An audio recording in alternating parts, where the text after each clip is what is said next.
A red door, a sitar's sting, and a heart that turns to midnight. In a world still drenched in colour, one voice decides the only answer is to paint it black. What kind of grief demands that everything around it go dark?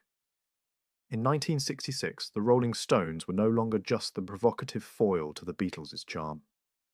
They were sinking deeper into the shadows of modern life. Fame, alienation, the edges of madness. Out of that descent came a song that didn't just lament sadness, it tried to eradicate joy itself.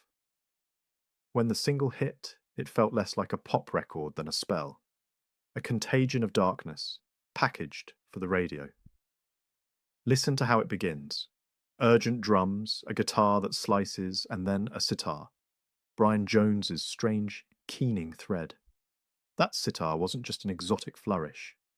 It was the sound of a mind sliding sideways, of Western pop collapsing into an older, droning gravity. The beat is relentless, almost ritualistic, like a procession you can't step out of. Even before the words arrive, the mood says, funeral. Then the confession. I see a red door and I want it painted black. Red is life, heat, appetite. To paint it black isn't merely to mourn, it's to annihilate. The singer isn't pleading for comfort. He's trying to control the world by draining it of colour. If joy won't come back, then joy must be erased. This is grief as total war. The song moves through the crowds of the living, girls in summer clothes, faces that still smile, and each sight is an affront. The bereaved don't fit in, the living don't understand. Darkness becomes a uniform he demands everyone wear. It's not enough to be sad.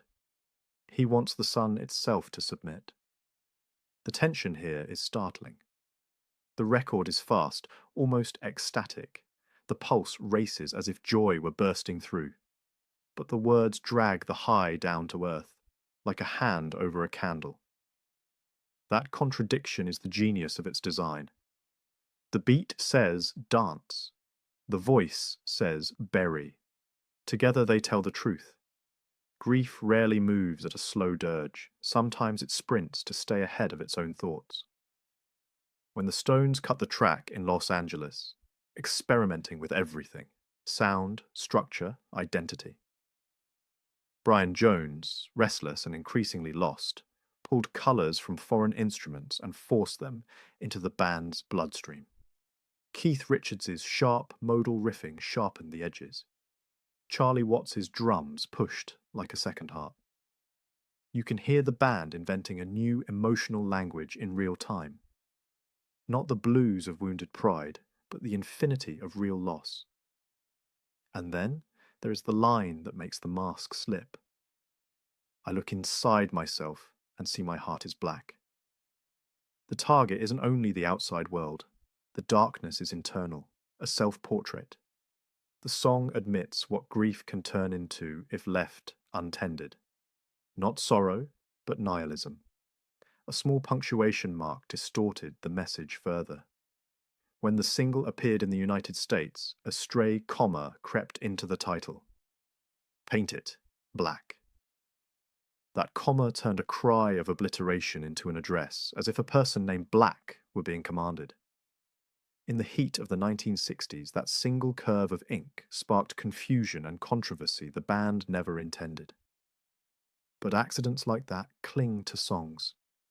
They accrue meanings the writers didn't author, and yet those meanings shape how the world hears them. Public meaning mutated again when the song's harsh beauty met war.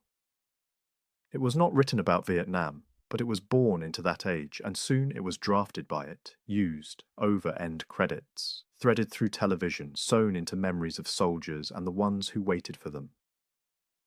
In living rooms and foxholes, the wish to blacken out the world no longer sounded theatrical, it sounded like survival. The music that once mourned a private loss now scored a public reckoning. The conflict at the centre of the song, erase the pain or face it, mirrored a struggle inside the Stones themselves. The success masked fractures. Brian Jones was drifting, unmoored by fame, substances, and the fear that his gifts were becoming ornaments rather than engines. The sitar he brought to the track would outlive him. By 1969 he would be gone, and the band that wrote of painting the light away would carry that darkness for real. Listening back, his plucked lines feel like a premonition. A beautiful, brittle thread tugging at the edge of a tapestry that's about to fray. But the reason the song endures is not only biographical, it's psychological. In 3 taut minutes, it compresses the stages of grief into a loop. The shock that makes colour obscene, the anger that demands control, the depression that confesses rot within, and the fleeting reach toward acceptance, only to snap back into darkness when the chorus returns.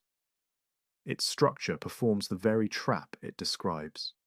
Even the fade out feels like a hand slipping from a ledge.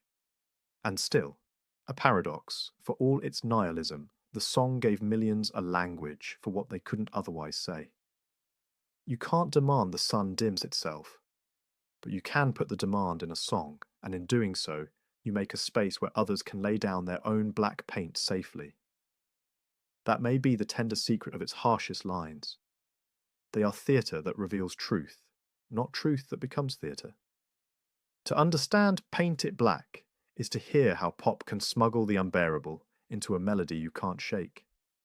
It's to watch a band test how dark a hit could be and still be a hit, and discover that audiences were ready to stare into the void if someone would hold their gaze. It's to feel the 1960s losing their pastel optimism and shading into something more complicated, where beauty and brutality walked side by side. Half a century on, the song keeps returning. Films, series, playlists for sleepless nights, because grief keeps returning.